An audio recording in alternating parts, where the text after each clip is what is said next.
Здравейте, ще ви покажа един интересен трик. За него ще са ми нужни ластик и пръстен. Сега ще ги взема. Пръстена, тъй като аз нямам пръстен, взех един ключодържател, част от ключодържател и един ластик.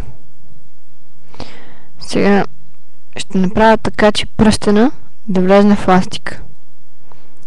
1, 2, 3. Оп. Малко се удари с чина, но мисля, че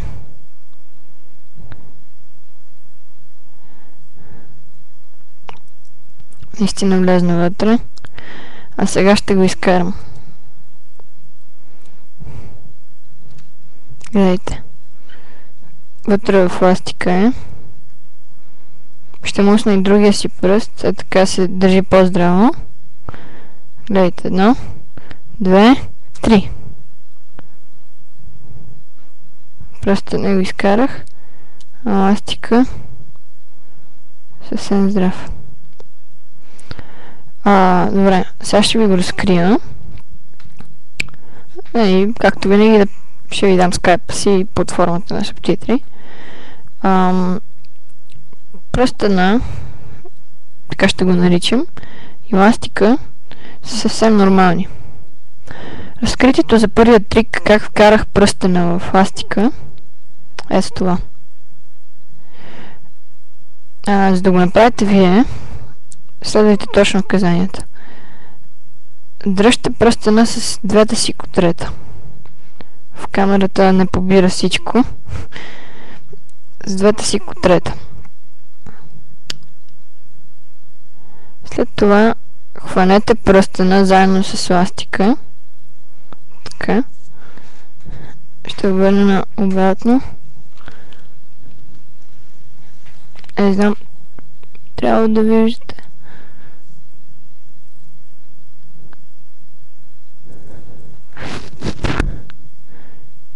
Виждате как стои отзад.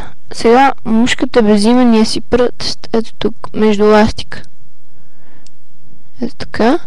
И средния покривате. Не ви показвам средния презе.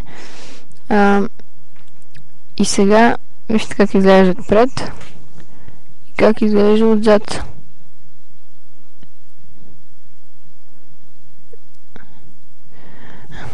Тъй като вече пръстът не е вкаран вътре, просто го пускате и той впада вътре. Добре, ще го направя още веднъж. Държите пръстена в ластика, заедно с двете си котрета. Хващате целия ластик, заедно с пръстена. Ето така.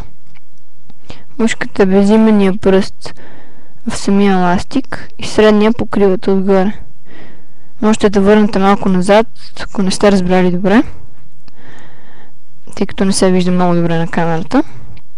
След това просто го пускате. Той магически влиза вътре.